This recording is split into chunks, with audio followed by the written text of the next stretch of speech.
Right. So we are going to start with chapter number 4। Chapter 3 जो था वो क्या था हमारा, उसका नाम क्या था चैप्टर 3 का? हार्डवेयर। हार्डवेयर। तो हार्डवेयर क्या चीज होती है? How can you define a hardware? आप हार्डवेयर को कैसे डिफाइन करोगे? Things that we can hardware touch. कोई भी ऐसी चीज जो फिजिकल हो, टेंजिबल हो, जिसको छू सकते हो, जिसकी एग्जिस्टेंस हो। ठीक है। On the other side software is something that is not a tangible one. उसकी कोई फिजिकल एग्जिस्टेंस नहीं होती। और किसी भी हार्डवेयर को चलाने के लिए आपको सॉफ्टवेयर चाहिए होता है। आपने कोई भी अगर हार्डवेयर चलाना है, मेरा लैपटॉप है, हार्डवेयर है, बंद है। बंद है तो उसकी कोई अहमियत नहीं है। आईपैड है, बंद है, एक हार्डवेयर है, उसकी कोई अहमियत नहीं है। रैम आप देखते होगे अलग से फिजिकल नजर आ रही होती है, एग्जिस्टेंस है। But for every hardware, if it needs to operate, chapter 3 बड़ा था, चैप्टर 4 छोटा है। ठीक है। तो चैप्टर नंबर 4 में we have the software. Chapter 4 का नाम हमारे पास सॉफ्टवेयर है। और सॉफ्टवेयर की डेफिनेशन कोई बता सकता है? How can you define a software? मैंने जैसे आपको बताया कि भाई हार्डवेयर एक ऐसी चीज है जो फिजिकल होती है। ठीक है। On the other side software एक ऐसी चीज है जो फिजिकल टेंजिबल नहीं होती। ये बेसिकली हार्डवेयर को चलाती है। तो how can you define it? कोई डेफिनेशन देना चाहेगा? यस। कोई सॉफ्टवेयर के बारे में बताना चाहेगा?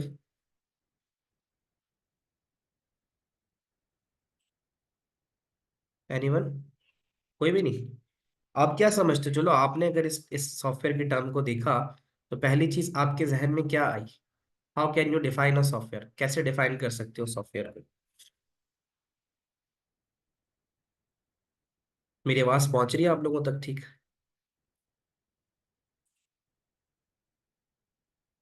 यस। तो सर हाँ जी, कौन बता रहे हैं? सर मैं हुमायूं सर। यस हुआ।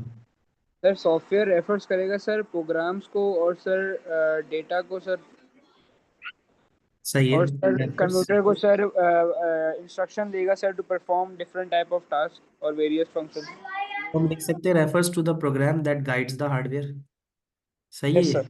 Yes sir. सॉफ्टवेयर एक ऐसा प्रोग्राम है जो गाइड करता है हार्डवेयर को। Refers to the program that guides hardware. Software एक ऐसा प्रोग्राम है जो हार्डवेयर को गाइड करता है। चलें जी, स्टार्ट करते हैं। देखो, हार्डवेयर रखा हुआ है मेरे पास। उस हार्डवेयर में सीपीयू भी है, प्रिंटर भी है, हार्ड डिस्क भी है। आपको नजर आता है ये, इसकी एग्जिस्टेंस है। ये चलता कब है? जब इसमें सिस्टम सॉफ्टवेयर मौजूद हो।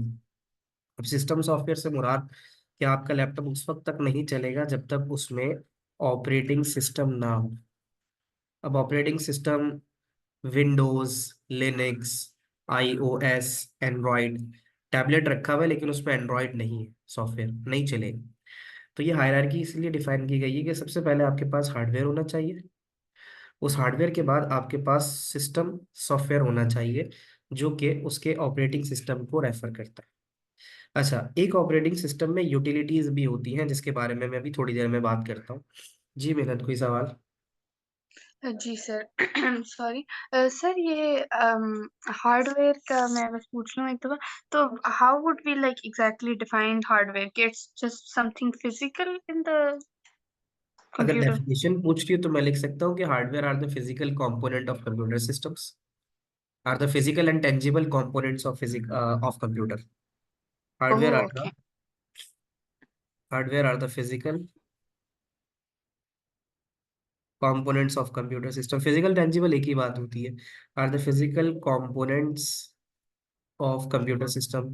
कीबोर्ड है, माउस है, प्रिंटर है, ये सब की सब चीजें आपका हार्डवेयर। तो are the physical component of computer system. Computer system का वो हिस्सा जिसकी एग्जिस्टेंस है, जिसे छू सकते हो, वो हार्डवेयर है। Hardware are the external. External कहना गलत हो जाएगा क्योंकि इंटरनल कंपोनेंट भी तो हार्डवेयर है ना। हार्ड डिस्क भी हार्डवेयर है, अंदर लगी हुई रैम भी हार्डवेयर है। तो मैंने आसान लफ्जों में कह दिया, फिजिकल कंपोनेंट्स जो है वो हार्डवेयर होते हैं। ठीक है। तो सिस्टम सॉफ्टवेयर आ गया। सिस्टम सॉफ्टवेयर जब आपके पास ऑपरेटिंग सिस्टम आ जाए। अभी ये बताओ कि ये जो मैंने फाइल खोली हुई है, इसका फॉर्मेट क्या है? पीडीएफ। थोड़ा सा लाउड। पीपीटी। पीडीएफ। पीडीएफ है।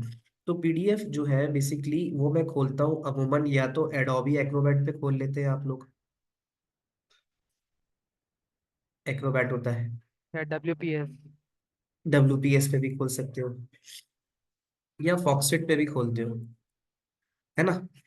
तो ये जो फॉक्सेट है, फॉक्सेट है, वर्ड है, डेटाबेस के लिए एक्सेल, ये जो एक्सेस इस्तेमाल करते हो MS एक्सेस, इंटरनेट ब्राउजर के लिए आप यूज कर सकते हो क्रोम, आप सफारी यूज कर सकते हो, ठीक है।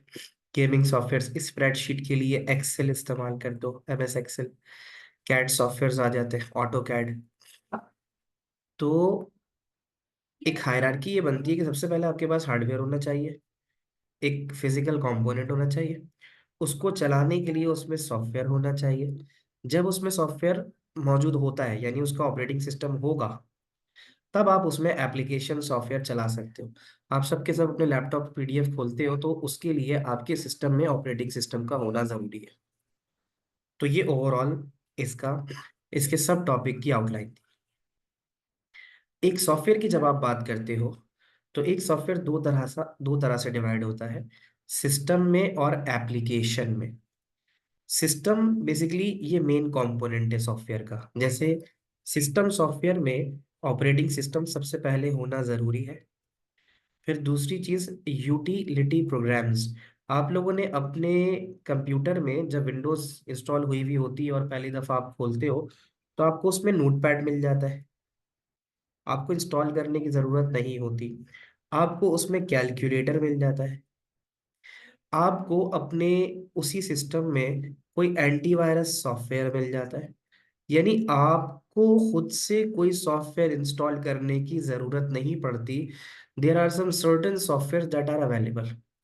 आपको अपने सिस्टम के लिए बैकअप सॉफ्टवेयर भी मिल जाता है, बैकअप यूटिलिटी। तो यूटिलिटी वो प्रोग्राम्स होते हैं जो पहले ही से प्री इंस्टॉल्ड होते हैं जब आपका ऑपरेटिंग सिस्टम इंस्टॉल्ड होता है।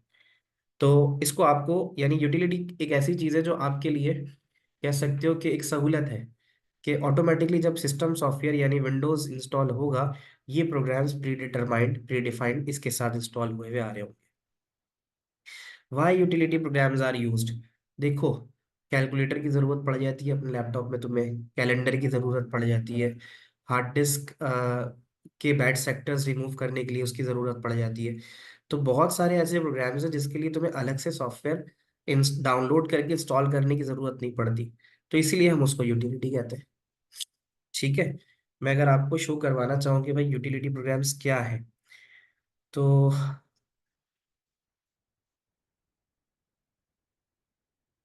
अब आप मेरी स्क्रीन अगर देखो, Excel and Word are utilities, नहीं नहीं, एक्सेल और वर्ड एप्लीकेशन सॉफ्टवेयर की एग्जाम्पल है, वो एप्लीकेशन सॉफ्टवेयर की एग्जाम्पल है। मैं, ये मेरा डेस्कटॉप है, ठीक है। इस डेस्कटॉप पे मैं यहाँ पे अगर जाऊं, तो मुझे बहुत सारी चीजें पहले ही से इंस्टॉल हुई भी मिलेंगी, जैसे कैलकुलेटर, ये यूटिलिटी है। कैलेंडर, ये यूटिलिटी है, ठीक है। कैमरा, ये यूटिलिटी है। अच्छा, अब मैं अगर यहाँ लिखूंगा बैकअप, तो मेरे ऑपरेटिंग सिस्टम में मुझे बाय डिफॉल्ट पहले ही से बैकअप की सहूलत दी जाती है कि अगर मैं अपने सिस्टम का बैकअप बनाना चाहूँ तो मैं बना सकता हूँ, अलग से कोई सॉफ्टवेयर लाने की ज़रूरत नहीं है। तो मैंने बैकअप लिखा, बैकअप आ गया।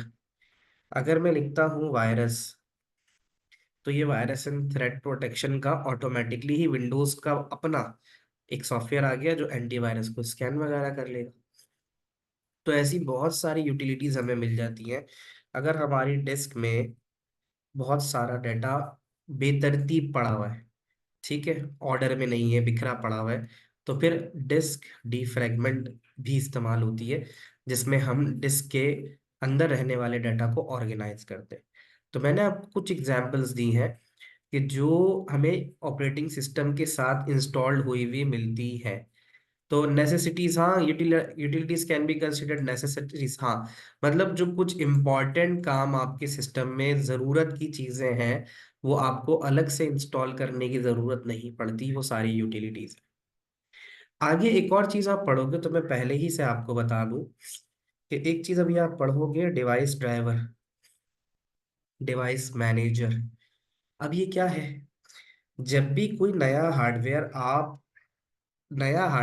आप अपने सिस्टम से अटैच करते हो तो वो नया हार्डवेयर यहाँ आ जाता है। अब जैसे मैंने माउस कनेक्ट किया हुआ है ना, अब ये माउस है, तो ये डिवाइस ड्राइवर का काम होता है कि जो भी हार्डवेयर आप कनेक्ट करते हो उस हार्डवेयर को वो रिकॉग्नाइज करे। ये लैपटॉप का अपना कीबोर्ड है, ये माउस है, ये मॉनिटर है, ये नेटवर्क एडाप्टर है। यानी जो जो हार्डवेयर लगा हुआ है ना, हर हार्डवेयर का एक सॉफ्टवेयर होगा जिसको डिवाइस ड्राइवर कहते हैं। अगर वो नहीं होगा तो हमारा हमारा हार्डवेयर काम नहीं करेगा। अगर नहीं होगा, हार्डवेयर काम नहीं। अब मैं आपको फिजिकल तो ऐसे नहीं दिखा सकता, बट मैंने अभी एक एक्सटर्नल माउस लगाया हुआ है, ठीक है। अब मैं अगर यहाँ से, एक्सक्यूज मी सर। हाँ जी, सर डिवाइस ड्राइवर को इसकी डेफिनेशन ये लिख सकते हैं, software which makes the device operational. उसकी डेफिनेशन है यहाँ पे, device drivers are the software. इसी में कहीं ना कहीं थी। डिवाइस ड्राइवर वो सॉफ्टवेयर होते हैं जो हार्डवेयर को कम्युनिकेट कराते हैं सॉफ्टवेयर के साथ। ये आपको नोट्स में मिल जाएगी, ये नोट्स ही मैं पढ़ा रहा हूँ आपको। तो ये देखो, ये मिल जाएगी। A device driver is a name given to a software. Device driver एक सॉफ्टवेयर है that enable one or more hardware devices, जो हार्डवेयर डिवाइसेस को इनेबल करती है कि वो कम्युनिकेट कर सके ऑपरेटिंग सिस्टम के साथ। बिना डिवाइस ड्राइवर के आपका हार्डवेयर काम नहीं करेगा। ये उसकी डेफिनेशन इसमें गिवन है। क्या आप समझ में आती है? तो जितने भी हार्डवेयर आप कनेक्ट करते हो अपने कंप्यूटर से, उन सब का ड्राइवर होना चाहिए। कोई प्रिंटर खरीद के लाते हो तो प्रिंटर का डिवाइस ड्राइवर जरूरी है। आप प्रिंटर का डिवाइस ड्राइवर अगर नहीं होगा तो आप कनेक्ट भी कर लोगे तो वो काम नहीं करेगा। क्या मेरी बात समझ पा रहे हो आप लोग? ठीक है। तो डिवाइस ड्राइवर की जो बात हो रही थी वो यही था कि डिवाइस ड्राइवर वो सॉफ्टवेयर होता है जो हार्डवेयर डिवाइस के साथ, हार्डवेयर डिवाइस का मतलब ये है कि प्रिंटर जो लगा दिया आपने, तो प्रिंटर एक हार्डवेयर है, उसको कम्युनिकेट कराएगा ऑपरेटिंग सिस्टम के साथ। यानी डिवाइस ड्राइवर क्या कर रहा है, बता रहा है ऑपरेटिंग सिस्टम को कि एक नई डिवाइस लगी है। आगे जाके इसका एक क्वेश्चन भी है डिस्क्रिप्टर का, वो भी मैं आपको बताता हूँ। तो ये बात तो हो गई। अब मैं वापस आ जाता हूँ टू दैट स्क्रीन जहाँ से हमने बात शुरू की थी। अभी हम बात कर रहे हैं सिस्टम सॉफ्टवेयर की। तो सिस्टम सॉफ्टवेयर में आप देख सकते हो यहाँ पे। तो ये डिवाइस ड्राइवर आना था, इसलिए मैंने आपको पहले ही से बता दिया कि डिवाइस ड्राइवर क्या होता है। तो मैं अभी पीछे आपको दिखा रहा था डिवाइस मैनेजर में जाके, अगर आप लोग लैपटॉप इस्तेमाल कर रहे हो तो आप सब अपने लैपटॉप में जाके, ठीक है। अच्छा, क्या आपको मेरी स्क्रीन नजर आ रही है? अगर आप सेकंड स्क्रीन सेलेक्ट करोगे तो आपको मेरी स्क्रीन नजर आ जाएगी। क्या आप लोगों को आ रही है? आपके पास मैं दो स्क्रीन शेयर कर रहा हूँ, तो अब आप ये चेक इधर करो। सर कंप्यूटर की स्क्रीन आ रही है। कंप्यूटर की स्क्रीन आ रही है? तो एक मिनट रुकना, मैं उसको शेयर करूँ।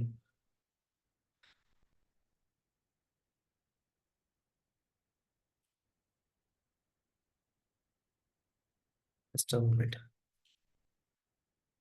तो ये जो स्क्रीन आ रही है ना, अगर आप लोग लैपटॉप यूज कर रहे हो तो ऐसा है। अभी मैं फिजिकली नहीं दिखा सकता आपको, बट ये कि अगर मैं यहाँ से, ये जो कीबोर्ड वाला ड्राइवर है, इसको मैं अगर यहाँ अनइंस्टॉल कर दूंगा ना, अभी मैं इसको यहाँ अनइंस्टॉल कर देता हूँ, ठीक है। मैंने इसको यहाँ अनइंस्टॉल किया। इसका क्या नतीजा निकलेगा? व्हाट डू यू थिंक, इससे क्या होगा? सर आपका कीबोर्ड नहीं चलेगा। हाँ, मेरा कीबोर्ड नहीं चलेगा, ठीक है। मेरा कीबोर्ड नहीं चलेगा। अब मैं अपने कीबोर्ड पे की प्रेस कर भी रहा हूं लेकिन मेरा कीबोर्ड काम नहीं कर रहा। अब मैं क्या करता हूं, मैं यहाँ आता हूं और यहाँ पे मैं स्कैन फॉर हार्डवेयर चेंजेस करता हूँ, ठीक है। तो कुछ ऐसे डिवाइस ड्राइवर होते हैं जो ऑटोमेटिकली हो जाते हैं। तो हालांकि मैंने यहाँ से, अगर आप देखो, कीबोर्ड का ड्राइवर शो हो रहा है यहाँ पे, नो। ठीक है। तो कीबोर्ड का ड्राइवर चला गया। खैर, मुझे रीस्टार्ट करना होगा तो वो आ जाएगा, ठीक है। तो यही मैं बात आपको समझा रहा था कि अभी नहीं आ रहा, ठीक है। तो ये कि जब मैं रीस्टार्ट करूंगा तो कीबोर्ड का डिवाइस ड्राइवर ऑटोमेटिकली यहाँ से, यानी कीबोर्ड तो हार्डवेयर है, तो कीबोर्ड का डिवाइस ड्राइवर ऑटोमेटिकली जो है यहाँ से अपडेट करके कीबोर्ड मेरा चलना शुरू हो जाएगा। यही काम मैं माउस के साथ भी कर सकता हूँ। How to fix this error if keyboard stops working, बताया ना मैंने। उसके लिए आप जाओगे एक्शन में और स्कैन फॉर हार्डवेयर चेंजेस करोगे, और हार्डवेयर चेंजेस करने के बाद ऑटोमेटिकली वो आपका कीबोर्ड का ड्राइवर उठा लेगा। देखो कुछ ड्राइवर ऐसे होते हैं जो वो ऑटोमेटिक उठाता है, और कुछ जो होते हैं उसको हमें फिर अलग से इंस्टॉल करना पड़ता है। ठीक है, तो हम फिर वापस आते हैं टू द मेन स्क्रीन यहां से।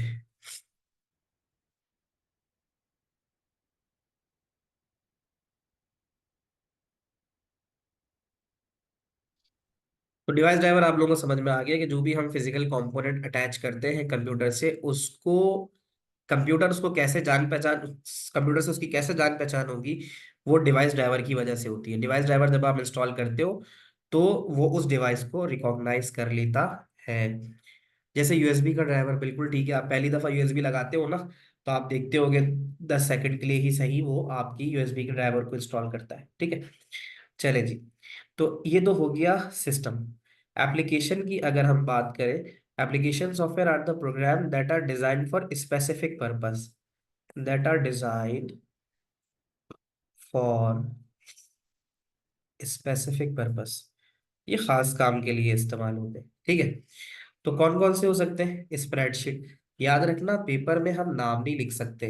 MS एक्सेल, एक्सेस, सॉफ्टवेयर का नाम लिखना पेपर में अलाउ नहीं है, इसीलिए वो स्प्रेडशीट कह देगा, वर्ड प्रोसेसर कह देगा, डेटाबेस कह देगा, इंटरनेट ब्राउजर कह देगा, गेम सॉफ्टवेयर कह देगा, नाम नहीं लेगा।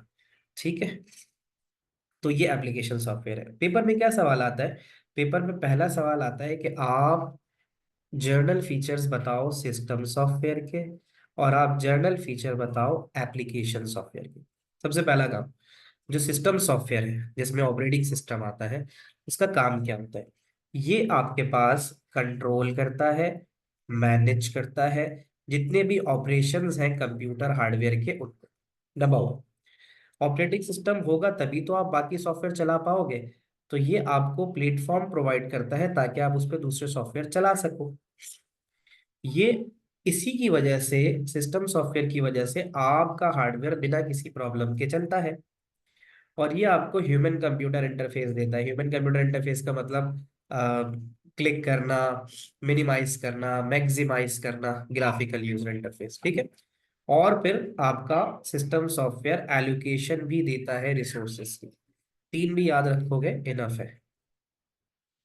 एप्लीकेशन सॉफ्टवेयर अभी मैंने बताया जो खास काम के लिए इस्तेमाल होता है। ठीक है, तो कहता है use to perform various apps on a computer, different apps को चलाता है। Allow a user to perform specific task, खास काम के लिए। अगर आपको कोई शीट बनानी है आप एक्सेल यूज कर लो, आपको कोई डेटाबेस बनानी है आप एक्सेस यूज कर लो, आपको कोई PDF देखनी है आप फॉक्सेट यूज कर लो। तो एप्लीकेशन सॉफ्टवेयर सिंगल प्रोग्राम भी हो सकता है या फिर suite of program. Suite of program का मतलब जैसे माइक्रोसॉफ्ट ऑफिस में बहुत सारे प्रोग्राम्स आ जाते हैं, तो वो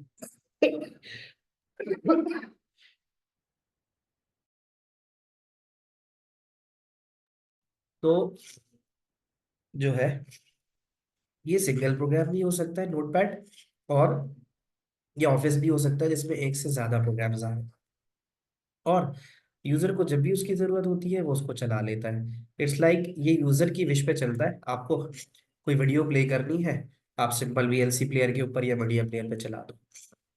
आई होप ये यहाँ तक समझ में आया होगा। तो सर ये ये एक लास्ट सवाल, पॉइंट समझाइएगा सर, सिस्टम सॉफ्टवेयर का। लास्ट वाला सिस्टम का, control the allocation and usage of hardware resources. Yes sir. हाँ, देखो जब आपका सिस्टम सॉफ्टवेयर होगा तो तभी तो वो ये चेक करेगा कि भाई हार्डवेयर रिसोर्स किसको कितनी देनी है। यानी प्रिंटर लगाओगे तो प्रिंट भेजना है, किसका प्रायोरिटी पे भेजना है या नहीं भेजना।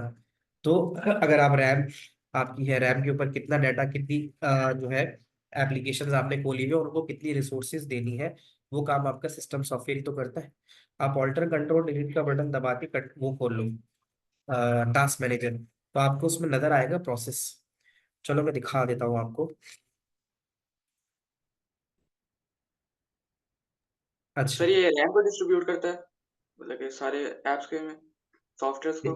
मैंने टास्क मैनेजर खोला, मेरे पास नीचे power point, PDF, internet explorer, zoom, कितनी सारी चीजें चल रही हैं। तो एप्लीकेशन सॉफ्टवेयर ही तो इन सबको एलोकेशन ऑफ रिसोर्सेज दे रहा है कि जूम मीटिंग को कितनी रैम मिलनी चाहिए, उसके अलावा पावर पॉइंट को कितनी मिलनी चाहिए, और उसके अलावा ऑडियो के लिए कितनी चाहिए। तो एलोकेशन ऑफ रिसोर्सेज जो है, एलोकेशन ऑफ रिसोर्सेज तो सिस्टम सॉफ्टवेयर ही दे रहा है। ओके अब ये सर, डिस्ट्रीब्यूशन करता है, सही है। हाँ, okay. How does system software allow hardware and software to run without. अब वो जो हाउ डज वाली बात है ना, वो सवाल आता नहीं है कोई, ठीक है ना, मतलब कि वो कैसे करता है, वो हमारे सिलेबस का पार्ट नहीं है कि वो कैसे करता है।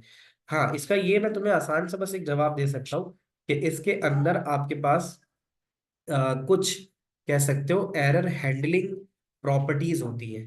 एक सवाल आया है कि how does system software allow hardware and software to run without problem. बिना प्रॉब्लम कैसे चलने देता है। उसका सिंपल सा जवाब ये है कि उसमें एक यूटिलिटी होती है जिसको आप कहते हो एरर हैंडलिंग। तो एरर हैंडलिंग जो यूटिलिटी होती है, उसकी वजह से अगर कोई एरर आता भी है तो वो उस एरर को रिमूव कर देता है या उस एरर का कोड बता देता है। आप उसको गूगल पे सर्च करके आप उसका हल निकाल सकते हो। तो ये है, क्योंकि सारा काम तो कंप्यूटर में ऑटोमेटिक ही हो रहा है। तो अगर किसी किस्म का एरर आता भी है तो आपका ऑपरेटिंग सिस्टम कैपेबल होता है कि उसको सेल्फ करेक्ट कर ले। आपने देखा होगा कभी आपके सिस्टम में कोई एरर आता है तो आपका ऑपरेटिंग सिस्टम सिंपल रीस्टार्ट कर लेता है, ऑटोमेटिकली रीस्टार्ट हो जाता है। तो अमूमन प्रॉब्लम वैसे ही सॉल्व हो जाती है। और अगर नहीं होती तो वो आपको एक एरर कोड आपके स्क्रीन पे देता है। आप उस एरर कोड को गूगल पे लिखते हो, गूगल आपको बताता है कि आपके साथ ये मसला हो सकता है, और वहां से आपको सॉल्यूशन मिल जाता है, आप वो काम कर लेते हो। गूगल कहता है कि ये फाइल मिसिंग है, ये फाइल मिसिंग है, आप वो फाइल अलग से डाउनलोड कर लेते हो और अपने सिस्टम में सी के फोल्डर में जहाँ पे विंडोज ऑपरेटिंग सिस्टम होता है वहां डाल देते हो, और आपका काम मतलब आपकी जो एरर वगैरह आ रहे होते हैं वो खत्म हो जाते हैं। क्या ये बात समझ में आती है? Yes sir. अभी तक जितना पढ़ा रहा हूँ समझ में आ रहा है? अच्छा, अगली चीज है एप्लीकेशन सॉफ्टवेयर। अब एप्लीकेशन जो सॉफ्टवेयर है, अभी मैंने बताया कि एप्लीकेशन सॉफ्टवेयर का जो काम होता है वो होता है कि वो खास काम के लिए इस्तेमाल होता है। ठीक है, अब खास काम के लिए जो इस्तेमाल हो रहा है, अब वहां से देखते हैं हम आगे क्या क्या चीज है। तो एप्लीकेशन सॉफ्टवेयर में कौन कौन से सॉफ्टवेयर आते हैं, एप्लीकेशन सॉफ्टवेयर में कौन कौन से सॉफ्टवेयर आते हैं उसको देख लेते हैं। एप्लीकेशन सॉफ्टवेयर में वर्ड प्रोसेसर आ गया। अच्छा, ये इतने ज्यादा आपको याद करने की जरूरत नहीं है, ठीक है, बहुत लेस चांसेस है, बस थोड़ा थोड़ा पता होना चाहिए। देखो, वर्ड किस लिए इस्तेमाल करते हो, वर्ड आप एडिट करने के लिए, ठीक है, टेक्स्ट को एडिट करना है, सेव करना है, चेंज करना है, कॉपी पेस्ट करना है, स्पेलिंग चेक करनी है, इन सारे कामों के लिए आप वर्ड प्रोसेसिंग सॉफ्टवेयर का इस्तेमाल करते हो। तो एक लाइन की डेफिनेशन भी इनफ होगी कि word processing software is used to manipulate a text document. किसी भी टेक्स्ट डॉक्यूमेंट को चेंज करना, ऐसे लिखना, लेटर लिखना, उसके लिए आप वर्ड प्रोसेसिंग सॉफ्टवेयर का इस्तेमाल करते हो। स्प्रेडशीट का क्यों करते हो? एक्सेल की बात कर रहा हूँ। स्प्रेडशीट कैलकुलेशन के लिए इस्तेमाल होती है। Is use to organise and manipulate numerical data. Add करना है, कोई शीट बनानी है, कोई मार्कशीट बनानी है, तो इसमें सिंपल सिंपल आप फॉर्मूलाज लिखते हो और कैलकुलेशंस परफॉर्म हो जाती है। आप इसकी मदद, इसी में एक्सेल शीट में ग्राफ भी बना सकते हो, ठीक है, और मॉडलिंग भी कर सकते हो व्हाट इफ से। व्हाट इफ का मतलब कि आपने एक्सेल शीट में आपने मार्क्स का कॉलम बनाया और मार्क्स में ऐसे करके मार्क्स आ रहे हैं इस तरह से। तो आपको याद हो एक्सेल शीट में ऐसे लिखा हुआ होता है, इस वाले को आई गेस 1 2 3 का नाम देते हैं रॉ को, और इस वाले को ABCD का, लेट्स सपोज। तो अब ये जो 79 है ये आपको मिल रहा है A1 में, ऐसे ही है ना, कि इस ये जो डाटा मिल रहा है आपको A1 में मिल रहा है। तो आप सिंपल क्या लिखोगे, इक्वल टू A1, आप सिंपल लिखोगे equal to A1, equal to A1, और फिर उसके बाद आप उसके ऊपर फॉर्मूला एक लगता है वो लगा सकते हो कि इफ A1, ठीक है, इस ग्रेटर देन 80, कॉमा, तो फिर आप यहाँ पे A स्टार प्रिंट करवा सकते हो। तो इस तरह की कंडीशन भी एक्सेल में होती है। तो बहुत सारी रिपोर्ट कार्ड्स वगैरह एक्सेल में बन सकती है। तो एक्सेल में काफी कुछ काम होता है जो किया जा सकता है। आपको ज्यादा ज्यादा चीजें याद नहीं करनी। ये जो मैंने फंक्शंस लिखे हैं ना, इसमें से आप 2 याद कर लो, एक ऊपर सिर्फ इतनी सी डेफिनेशन याद कर लो, is use to organise and manipulate numerical data, enough है। डेटाबेस सॉफ्टवेयर वो तो हम ऑलरेडी चैप्टर 9 में अच्छा खासा पढ़ चुके हैं। इसका काम होता है कि ये आपके डाटा को ऑर्गेनाइज करेगा, मैनिपुलेट चेंज करेगा, और डाटा को एनालाइज करेगा। तो इसमें क्या होता है, इसमें हम ऐड करते हैं, डिलीट करते हैं, मॉडिफाई करते हैं डाटा को, ये सब काम कर रहे होते हैं। और ability to carry out queries, आपको याद है हम लिखते थे कि सिलेक्ट स्टैटिक फ्रॉम, और टेबल का नाम लिखते थे, तो ये हमें पूरे कस्टमर के टेबल की इंफॉर्मेशन ला के रख देता था। तो ये इसलिए इस्तेमाल होता है क्यूरीज के लिए। आपके घर में सीसीटीवी कैमरा लगा हुआ, ठीक है, तो उसका काम क्या होगा, कंट्रोल एंड मेजरिंग सॉफ्टवेयर। अच्छा, कंट्रोल एंड मेजरिंग सॉफ्टवेयर की बहुत सारी एग्जांपल्स हो सकती है। जैसे किसी बेवरेज कंपनी में जहाँ पे बेवरेज की बॉटल्स भरी जा रही है, ठीक है, तो कंट्रोल एंड मेजर क्या करेगा कि 300 ml की बॉटल को कितना भरना है, नोजल को कितना खोलना है, 300 ml होने पे उसको रोक देना है, और उसके बाद उस पर बॉटलिंग करनी है, यानी उस पर ढक्कन लगाना है, और फिर उस पर लेबलिंग करनी है, फिर उसको जो भी उसका रैपर है उसमें रैप करना है। तो कंट्रोल एंड मेजरिंग सॉफ्टवेयर बहुत सारी जगहों पे इस्तेमाल होते हैं, लेकिन वहां पर उनके इस्तेमाल होने में सेंसर्स का ज्यादा काम होता है, सही है, माइक्रो प्रोसेसर का काम होता है।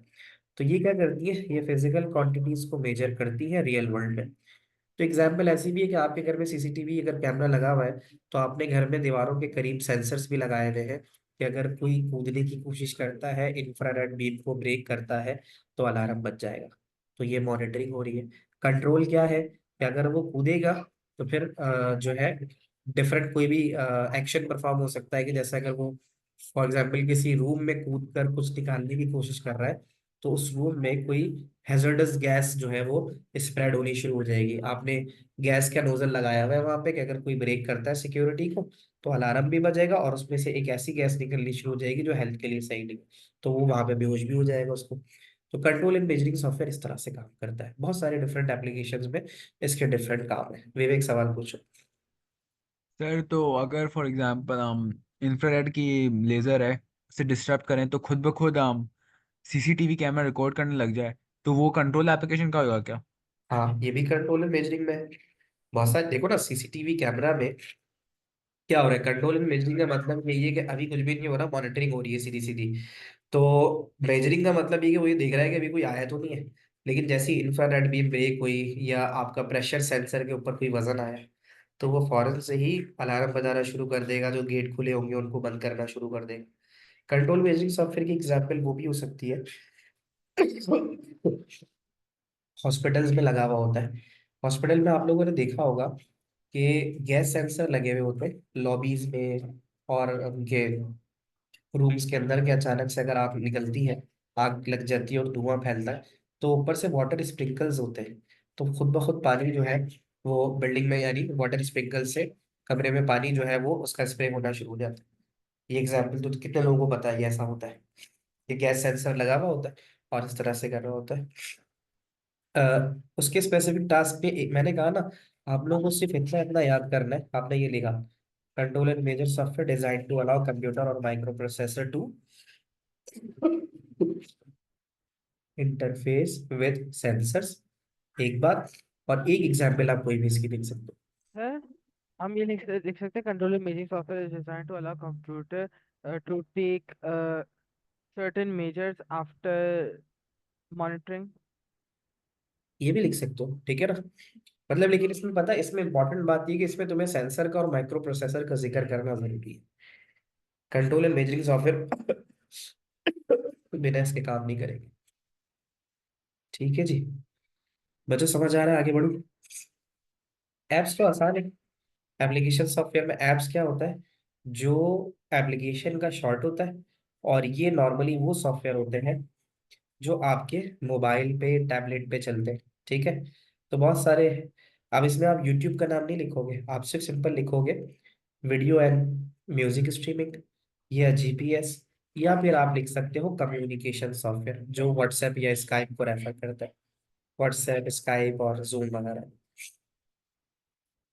फोटो एडिटिंग सॉफ्टवेयर, बात तो ये, असल में सॉफ्टवेयर तो बहुत सारे होते हैं, लेकिन कुछ मशहूर जो हो जाते हैं ना हमारे जहन में, उसका नाम रह जाता है।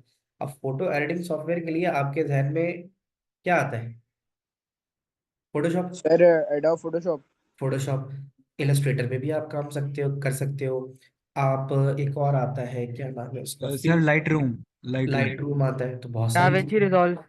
डिविंकी रिजॉल्व भी आता है। तो यहाँ पे क्या है कि इसमें ज्यादा नहीं करना, इसमें सिर्फ ये कह रहा है कि कैनवा, बिल्कुल। तो फोटो एडिटिंग सॉफ्टवेयर क्या करता है, सिर्फ आपने इसमें ना हर हर एक एक हेडिंग के अंडर 2 पॉइंट्स याद करने। जैसे photo editing software allow a user to manipulate digital photograph. अब मैनिपुलेट क्या क्या कर सकता है, आपका कंट्रास्ट मैनिपुलेट कर सकता है, कलर सैचुरेशन, रेड आई रिमूवल, ये सारे काम वो कर सकता है। वीडियो एडिटिंग सॉफ्टवेयर में आपके जहन में कौन सा सॉफ्टवेयर आता है? CapCut, Filmora. कैपकट, फिल्मोरा, वो आता है ना, एक और भी बड़ा कॉमन सा सबसे ज्यादा इस्तेमाल होता है, एडोबी का है, काइन मास्टर भी है। Premiere Pro. और सर प्रीमियर कौन प्रो। सा? Premiere Premiere, Pro. हाँ प्रीमियर आ गया, ठीक है ना। और सर सोनी वेगस प्रो भी आता है कुछ। ये भी आता है, ठीक है। तो बस इन शॉर्ट भी है। तो वीडियो एडिटिंग सॉफ्टवेयर जो है वो मैनिपुलेट करता है वीडियोस, ठीक है, ताकि वो नई नई वीडियोस प्रोड्यूस करे। अब वो क्या कर सकता है उसके अंदर, वो आपकी वीडियो में कलर करेक्शन कर सकता है, टाइटल डाल सकता है, साउंड ऐड कर सकता है, रीअरेंज कर सकता है, ठीक है। उसके अलावा फिल्टर्स दे सकता है, आपके ट्रांजिशंस दे सकता है क्लिप्स के दरमियान। तो ये आपको पता होना चाहिए। ग्राफिक मैनिपुलेशन सॉफ्टवेयर थोड़ा सा मुख्तलिफ है। ग्राफिक मैनिपुलेशन सॉफ्टवेयर में दो चीजें आती है कि आपकी इमेज दो तरह से होती है, एक स्केलर इमेज होती है और एक वेक्टर होती है। किसी को पता है ये क्या होती है, स्केलर और वेक्टर? यस तक की। सर आई बिलीव जो वेक्टर इमेजेस होती हैं वो मतलब पिक्सेल्स के बजाय गैस मैथ्स यूज़ करती है, तो फिर मतलब अ, तो जितना भी आप जूम इन करेंगे वो उतना ही हाई डेफिनेशन होता रहेगा, क्योंकि वो मतलब पिक्सेल्स नहीं यूज़ करता। Very good. आप जो वेक्टर की बात करते हो ना, graphics sir are using, scalar bitmap images नहीं होती? इस, हाँ वही होती है, वही लिख रहा था मैं और कि स्केलर बिटमैप है, ठीक है। वेक्टर इमेजेस वो होती है जो लाइंस और शेप्स से मिलके बनती है, लाइंस एंड शेप्स, लाइंस और शेप्स पे बनती है। बिटमैप इमेज में अगर मैं यही सर्कल बनाऊंगा ना, और जब जूम करूंगा, तो जब जूम करूंगा, आप कभी भी नोटपैड के ऊपर एक सर्कल बनाओ और उसको जूम करो, तो आपको पता चलेगा कि जूम करने के बाद एक्चुअल वो इस तरह के डब्बे होते हैं। क्या ये बात नोट की है, ये जो मैं बना रहा हूँ? यानी ये सर्कल तो बनेगा लेकिन ये सर्कल पिक्सल्स की बेस पे बनेगा। तो बिटमैप इमेज जो होती है वो पिक्सल से मिलके बनती है, पिक्चर एलिमेंट। तो कह भी रहा है कि graphic manipulation software allow bitmap and vector images to be changed. तो इमेजेस को जो चेंज करने का काम होता है वो ग्राफिक मैनिपुलेशन का काम होता है।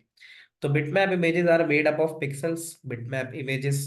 Sir are vectors bitmap? नहीं, वेक्टर्स बिटमैप्स नहीं होते, स्केलर बिटमैप होती है, ठीक है, और वो पिक्सेल्स का इस्तेमाल करती है। तो सर ये बिटमैप, वेक्टर स्टोरेज भी ज्यादा लेते हैं ना? वेक्टर क्या करता है? सर ये सर ज्यादा स्पेस लेते हैं ना? जाहिर है, क्योंकि लाइन एंड शेप पे होता है और हाई डेफिनेशन। ये जितने भी तुम्हारे पैनाफ्लेक्सेस लगते हैं ना, पैनाफ्लेक्सेस और होर्डिंग्स बड़ी बड़ी, वो वेक्टर ग्राफिक्स का इस्तेमाल करती है। तो ये बात आ गई। तो bitmap graphic editor can change the pixel to produce different image. Number of pixels बढ़ा दो, इमेज अच्छी हो जाएगी, नंबर ऑफ पिक्सल कम कर दोगे तो इमेज की रेजोल्यूशन कम होगी। तो vector graphic editor operate in different way and do not use pixel. ये आपको पता होना चाहिए कि वेक्टर में पिक्सल इस्तेमाल नहीं होता, बल्कि वो लाइन पे, कर्व पे, इन सब चीजों के ऊपर काम कर रहे होते हैं। तो इतना आपको बस पता होना चाहिए कि vector graphics are based on lines and shape, scalar graphics are based on bitmap image that make use of pixel. बस इतना काफी है। ये मैंने एप्लीकेशन सॉफ्टवेयर सारा निपटा दिया। तो आपके पास कैसे ये आ सकता है कि एक आपको सवाल पूछा और उससे पूछा कि भाई 3 एप्लीकेशन सॉफ्टवेयर के बारे में बता दो, तो वो हो सकता है। कैनवा वेक्टर एडिटर है, क्या बोलते हो, कैनवा वेक्टर एडिटर है? यस, और फोटोशॉप बिटमैप एडिटर है क्योंकि उसमें फोटोशॉप से जो है वो बिटमैप हो सकता है। अच्छा जी। सर ये ग्राफिक मैनिपुलेशन सॉफ्टवेयर के यूजेस में क्या लिखेंगे? इसके यूजेस का तो आपको कुछ लिखने की जरूरत नहीं है, बस सिंपल आप यहाँ लिख सकते हो ना। बस इसमें इसमें पॉइंट्स ही 2 है ओवरऑल।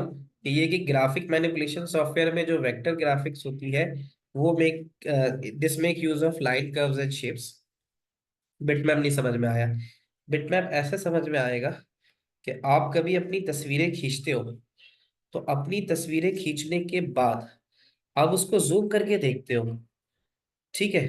तो जूम करके देखते हो तो फिर आपको क्या नजर आता है? बताओ आदम, क्या नजर आता है?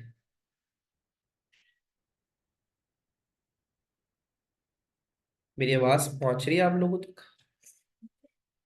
Yes sir. हाँ, यहाँ देख सकते हो। मैं अगर आपको बताऊं कि ऐसी कई डिफरेंट एग्जांपल्स आ सकती हैं स्केलर और वेक्टर को लेके, और ग्राफिक्स।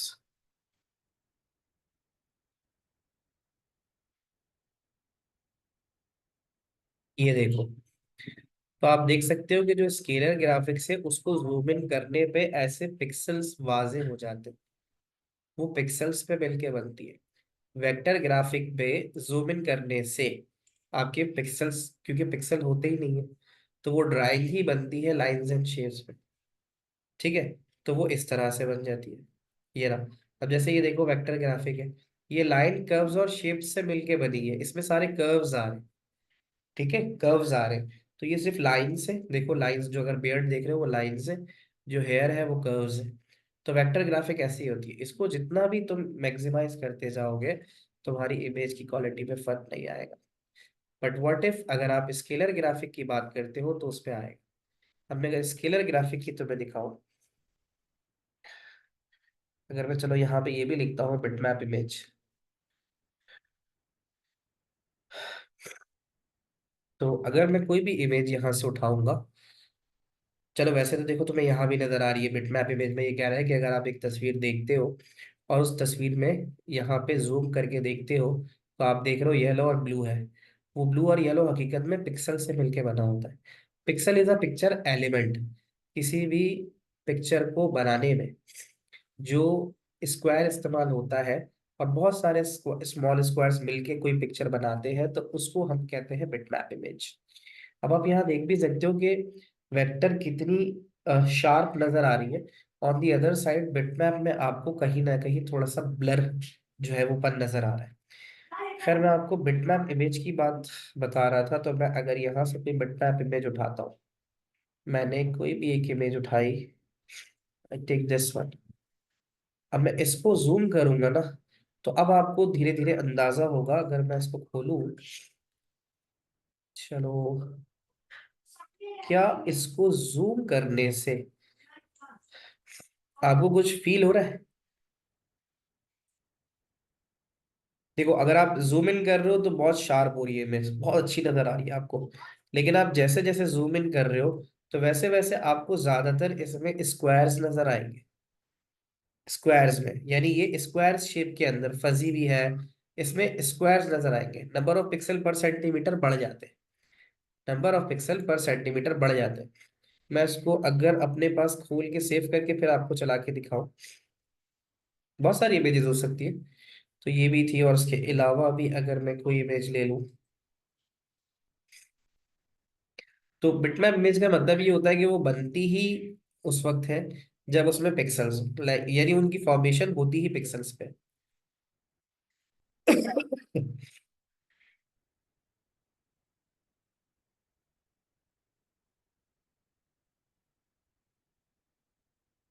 तो आप अपने नॉर्मल भी अपने मोबाइल फोन की किसी भी इमेज को खोलो और उसको बहुत जूम करके देखो, तो आपको आइडिया हो जाएगा कि वो जो इमेज आ रही है, वो इमेज बेसिकली बहुत सारे पिक्सल्स पे, स्मॉल स्क्वायर्स पे मिलके बनी है। तो आप उसकी सेटिंग्स में भी जाके देख सकते हो। आप अपने मोबाइल उस जो पिक्चर है, उस पिक्चर की सेटिंग्स में भी जाके देख सकते हो, तो आपको अंदाजा हो जाएगा कि उसमें कितने बाय कितने पिक्सल्स होते हैं। तो कोई भी पिक्चर उठा के अगर आप देखो तो उसके कितने बाय कितने पिक्सल्स जो है वो आपको नजर आ जाते हैं। ठीक है, ये बात तो होपफुली क्लियर हो गई होगी। दैट टेक वेक्टर इमेजेस, कैमरे से वेक्टर इमेज नहीं, कैमरा तो लेता ही बिटमैप है, ठीक है? वेक्टर इमेजेस तो आप सॉफ्टवेयर के जरिए बनाते हो, ठीक है ना? वो तो बस सॉफ्टवेयर उसके लिए इस्तेमाल होते हैं। जो कैमरे से ली जाती है वो बिटमैप ही होती है, ठीक है? यहाँ आ जाते हैं वापस। अब हमें सिस्टम सॉफ्टवेयर में भी डिफरेंट वो है टाइप्स है। जैसे सिस्टम सॉफ्टवेयर में क्या कह रहा है पहले कि भाई, सिस्टम सॉफ्टवेयर में कहता है कि दीज आर द प्रोग्राम, देखो डेफिनेशन है, these are the program that allow hardware to run properly, इनकी वजह से हार्डवेयर प्रॉपर चलता है, and allow user to communicate with computer. Definition खत्म हो गई। यानी सिस्टम सॉफ्टवेयर हार्डवेयर को चलाने के लिए इस्तेमाल होता है। अब उसमें क्या क्या हो सकता है? कंपाइलर, हम हाई लेवल लैंग्वेज में प्रोग्रामिंग करते हैं ना, हम उस पे पाइथन पे काम करते हैं। तो हर प्रोग्रामिंग लैंग्वेज को कंप्यूटर पे चलाने के लिए उसका एक लैंग्वेज ट्रांसलेटर हमें चाहिए होता है। यानी हम जो अपनी लैंग्वेज में लिखते हैं उसको कंप्यूटर की लैंग्वेज में हमने करना है। तो लैंग्वेज ट्रांसलेटर क्या है? तीन तरह के होते हैं, कंपाइलर, इंटरप्रेटर, असेंबलर। अभी फिलहाल यहाँ पे कंपाइलर की बात कर रहा है। तो सिस्टम सॉफ्टवेयर में ऐसा होता है कि बहुत सारे ऑपरेटिंग सिस्टम ऐसे भी होते हैं जिसमें बाय डिफॉल्ट आपको लैंग्वेज ट्रांसलेटर्स मिल जाते हैं। तो देखो क्या कहता है वो, कि compiler is a program that translate program written in a high level language. High level language वो जो यूजर की लैंग्वेज होती है। High level language is a language that is closer to human language. जैसे हम पाइथन में काम करते हैं, मैं लिखता हूँ तो आपको समझ में आता है, क्योंकि वो इंग्लिश लैंग्वेज वर्ड्स यूज करती है, क्लोजर टू ह्यूमन लैंग्वेज। तो वो इंग्लिश लैंग्वेज वर्ड्स यूज कर सकती है। कंपाइलर सिर्फ कोड करते वक्त यूज होते हैं, बिल्कुल ऐसा ही है। जब आप कोड लिख के उसको चलाते हो, आपको याद है मैं कोडिंग करते हुए फिर F5 दबाता था, या एग्जीक्यूट या रन करता था। तो वो जो एग्जीक्यूट या रन करना है वो कंपाइलर का काम है। तो वो हमारे हाई लेवल लैंग्वेज के कोड को मशीन कोड में तब्दील करता है ताकि कंप्यूटर उसे समझ सके। एक बात एक बात याद रखना, जो हम प्रोग्राम लिखते हैं ना, हम उसको हम कहते हैं सोर्स कोड, जो हमने लिखा। और जब वो ट्रांसलेट हो जाता है तो फिर हम उसको कहते हैं ऑब्जेक्ट कोड। ये आपको पता होना चाहिए। यानी the program that we write, या the original program written by the programmer is called source code. और आफ्टर कंपाइलेशन, आफ्टर ट्रांसलेशन, वो सोर्स कोड नहीं रहता, वो ऑब्जेक्ट कोड हो जाता है, यानी वो 0 1 की फॉर्म में हो जाता है। आपका कंपाइलर आपको ये सहूलत देता है कि अगर एक बार आपका कंपाइलर प्रोग्राम चला देता है तो फिर आप उसको बार बार इस्तेमाल कर सकते हो, आपको रिकम्पाइल करने की जरूरत नहीं होती। यानी एक बार ट्रांसलेशन हो गई तो अब आप उस प्रोग्राम को बार बार चला सकते हो, आपको बार बार इसको ट्रांसलेट करने की जरूरत नहीं है। तो हाई लेवल लैंग्वेज में जावा, पाइथन, वीबी, फॉरट्रान, C++ और एल्गोल, ये सारी लैंग्वेजेस आती है। अच्छा, लिंकर चलो बता देता हूँ मैं। लिंकर क्या है? आप में से कितने लोग गेम्स खेलते हैं? क्या बड़ा गेम्स खेलते हैं? एक, बस एक, दो, ठीक है। तो ये जो गेम खेलते हो, तो गेम खेलते हुए इसकी एग्जांपल ऐसे मैं देता हूँ, गेम खेल रहे हो तो गेम खेलते हुए आप शूटिंग करते हो, ठीक है, शूटिंग या फायरिंग करते हो। तो एक तो ग्राफिक्स होती है ना, आपको नजर आता है ग्राफिक्स चल रही है, और जब शूट करते हो तो वो गन हिलती भी नजर आती है, ठीक है। क्या आपको फायर होते हुए आवाज सुनाई देती है? यस। आवाज भी सुनाई देती है, ठीक और है। जॉयस्टिक से खेलो तो वाइब्रेट भी होती है। वाइब्रेट भी होता है, ठीक है। उसके अलावा आप ऑनलाइन भी गेम खेलते हो, यानी ऑनलाइन सर्विस भी आपकी चल रही होती है। तो लिंकर यहाँ पे आपका एक ऐसा प्रोग्राम है। अच्छा, यहाँ पे जो, वैसे तो मैं आपको ये इसलिए बता रहा हूँ, जैसे आपका ये सारा काम सिंक्रोनाइज होके चलता है। आप गाड़ी चला रहे हो, उसमें ड्रिफ्ट कर रहे हो, तो जैसे जैसे ग्राफिक में ड्रिफ्टिंग हो रही है वैसे वैसे साउंड भी आपको वही मिल रहा है। तो लिंकर एक ऐसा प्रोग्राम है, ठीक है। वो कहता है is a program that take one or more object file produce by compiler. यानी लिंकर एक ऐसा प्रोग्राम होता है जो अलग अलग मॉड्यूल्स आप बनाते हो किसी भी चीज के, तो वो उनको कंबाइन करके चलाता है। आपने कभी डायनेमिक DLL फाइल्स का भी देखा होगा, सॉफ्टवेयर इंस्टॉल करते हुए कभी कभी इसका एरर भी आ जाता है, तो वो होता है सर गेम को डायनामिक। इंस्टॉल करते हुए भी तो आ जाते हैं हाँ, DLL files. Dynamic link library. इसकी मैं एग्जांपल लिंकर की यहाँ देता हूँ कि आप किसी सॉफ्टवेयर हाउस में काम कर रहे हो और वो सॉफ्टवेयर हाउस एक बड़ा सॉफ्टवेयर बना रहा है, ठीक है। तो वो जो एक बड़ा सॉफ्टवेयर है वो एक आदमी नहीं चला सकता, बना सकता, उसमें सारे 6 महीने लग रहे। तो होता ये है, आपने फॉक्सिट में देखा है, फॉक्सिट में आपको ऊपर कौन कौन से मेन्यूज मिलते हैं जरा बताओ। कोई भी PDF खोलो, या चलो मैं कह रहा हूँ वर्ड है, MS वर्ड खुला हुआ है, MS वर्ड पे आपको कौन कौन से ऑप्शंस मिलते हैं ये बताओ। File, edit, very view. Good, है ना, वेरी नाइस। फाइल मिलता है, आपको व्यू मिलता है, और क्या क्या मिलता है। फाइल है, प्रिंट का भी मिलता है। फॉर्मेट, फॉर्मेट भी मिलता है। ये रिबन्स होती है, ये रिबन्स होती है। तो इसमें जो फाइल का कोड लिखा है ना, वो बंदा अलग हो सकता है, व्यू का कोड लिखने वाला अलग हो सकता है, फॉर्मेट का कोड लिखने वाला अलग हो सकता है। मैं आपको दिखाता हूँ। तो ये जो एक बड़ा सॉफ्टवेयर बनता है, कोई भी बड़ा सॉफ्टवेयर बनता है, ये किसी एक आदमी की काविश नहीं होती। इसके पीछे काफी सारे लोग होते हैं जो काम कर रहे होते हैं। तो मैं जैसे पावर पॉइंट आपको दिखाता हूँ। तो देखो इस पावर पॉइंट में फाइल है, तो यहाँ होम, देखो होम पे कितना सारा आ रहा है यहाँ पे, पेस्ट, लेआउट, रीसेट, सेक्शन। ये आपके सामने तो क्लिक है, लेकिन इसके पीछे कोडिंग हुई हुई है। ये इंसर्ट है, आप क्लिक करते हो और ये सारे ऑप्शंस खुल जाते हैं, ये पूरी कोडिंग हुई हुई है। आप क्लिक करोगे तो इसके पीछे कोडिंग चलेगी, आपको नजर नहीं आती बट कोडिंग चलेगी। तो इसके पीछे कंपाइलर भी काम कर रहा है जो ट्रांसलेट कर रहा है, प्लस ये जो पूरा MS ऑफिस मैंने खोला हुआ है, या ये जो मैंने माइक्रोसॉफ्ट पावर पॉइंट खोला हुआ है, इसके जितने भी ये रिबन्स और टैब्स मिल रहे हैं ना, ये सब के सब अलग अलग जो वो होते हैं कोडर या डिजाइनर, उनको दिए जाते हैं। फिर बाद में इनको इंटीग्रेट किया जाता है और एक पूरा कंप्लीट सॉफ्टवेयर बनाया जाता है। क्या ये बात समझ में आती है।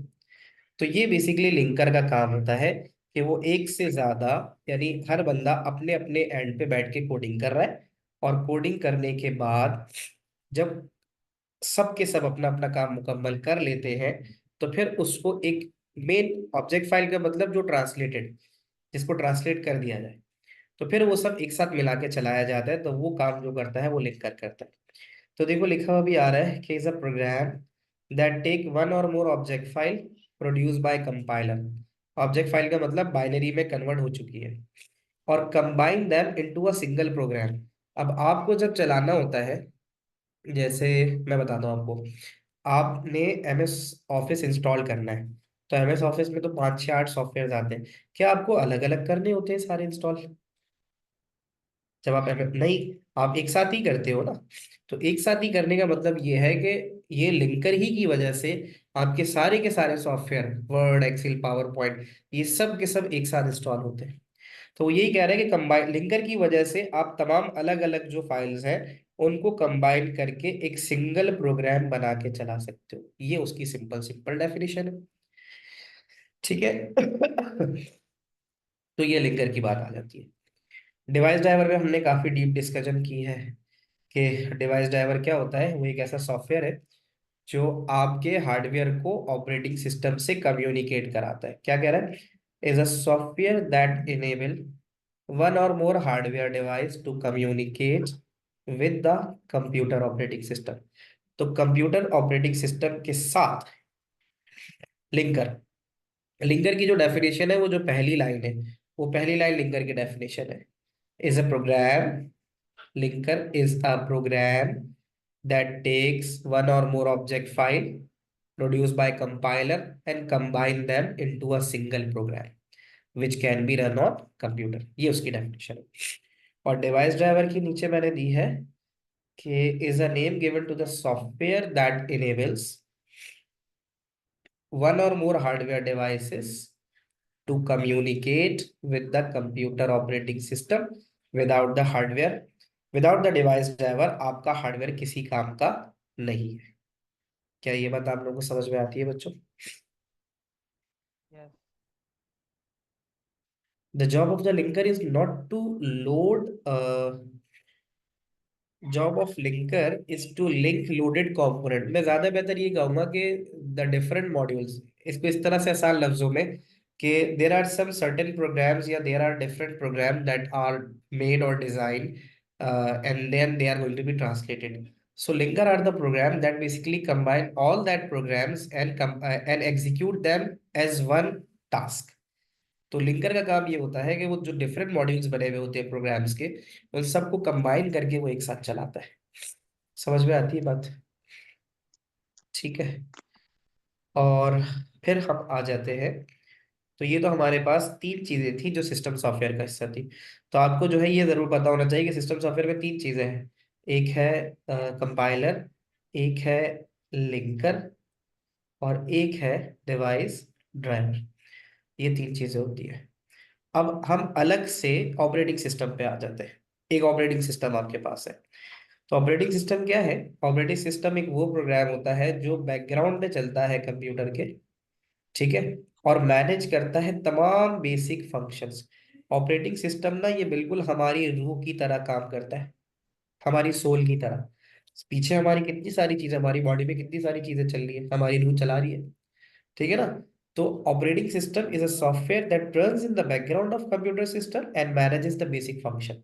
इनफ, इसकी डेफिनेशन होगी। एक ऑपरेटिंग सिस्टम क्या करता है? तमाम इनपुट आउटपुट ऑपरेशन परफॉर्म करता है, ठीक है। आपके ऑपरेटिंग सिस्टम की वजह से आप सुन सकते हो, बोल सकते हो, ठीक है। User to communicate with the computer, आप एक दूसरे से बातचीत कर सकते हो। ऑपरेटिंग सिस्टम होगा तभी तो कम्युनिकेट करेगा। एरर हैंडलिंग टेक प्लेस, अगर कोई एरर आ जाता है तो ऑपरेटिंग सिस्टम उसको देखता है। Loading and running of programs, किसी प्रोग्राम को लोड करना है फिर चलाना है, वो भी ऑपरेटिंग सिस्टम देखेगा। और मैनेजेस द सिक्योरिटी, और आपके कंप्यूटर की सिक्योरिटी भी जो है वो ऑपरेटिंग सिस्टम देखता है। क्या ये बात समझ में आती है? ऑपरेटिंग सिस्टम की, जैसे हम विंडोज चला रहे हैं तो हमारी विंडोज ये सारे काम कर रही है।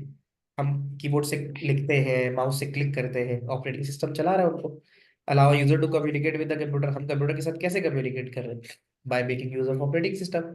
अगर कोई एरर आ जाता है तो वो एरर खुद ब खुद तो नहीं जाता, एक मैसेज आ जाता है और हम उस मैसेज को देख के, अच्छा समटाइम ऐसा भी आता है कि कोई एरर जनरेट होता है और वो खुद ब खुद ऑपरेटिंग सिस्टम उसको सेट कर देता है, रीस्टार्ट करके या कुछ और जो भी है बैकग्राउंड में एक्टिविटी परफॉर्म करके। और कोई भी आपको प्रोग्राम्स वगैरह चलाने हो तो वो भी सारा का सारा काम जो है वो ऑपरेटिंग सिस्टम कर रहा होगा। तो ये बात समझ में आती है? अगली चीज, तो यूटिलिटी प्रोग्राम्स जैसे हमने कहा, तो देखो डेफिनेशन क्या है? These are the programs that are design to carry out specific task on computer, सिर्फ खास काम करेगा।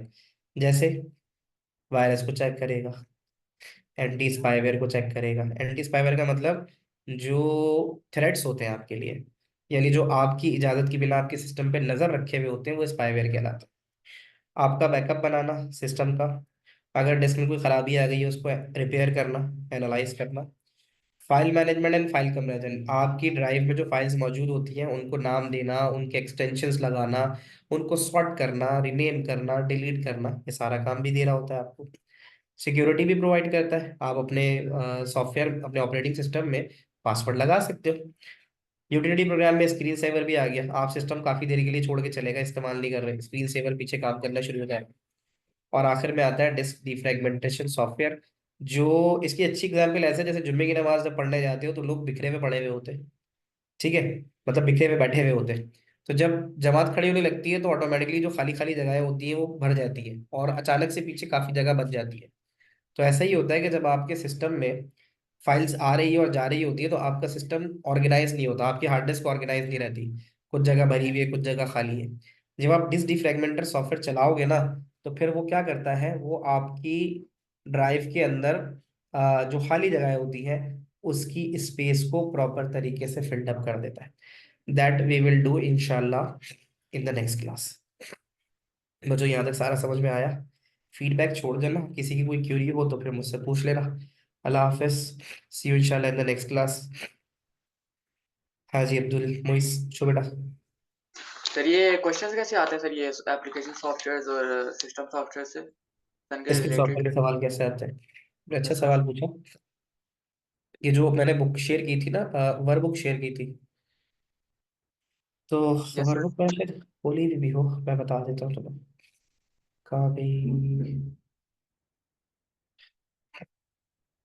मैं बताता हूँ। तो ये इस पे ऐसा होता है कि इसके आपको वर्कबुक में अच्छे सवाल मिल जाएंगे, मैं आपको दिखा देता हूँ।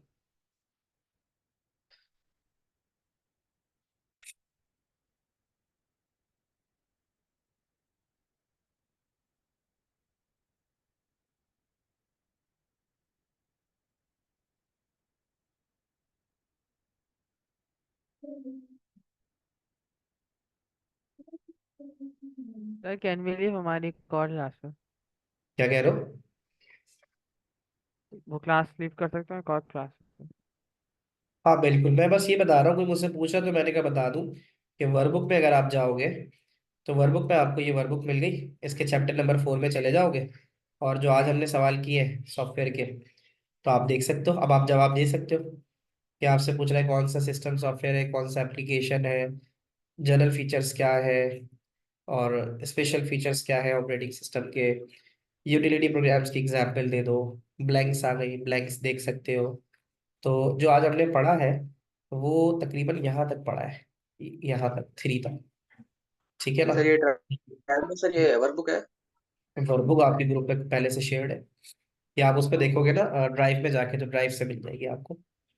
Okay sir, thank you sir. ठीक है बच्चों, अल्लाह हाफिज। अल्लाह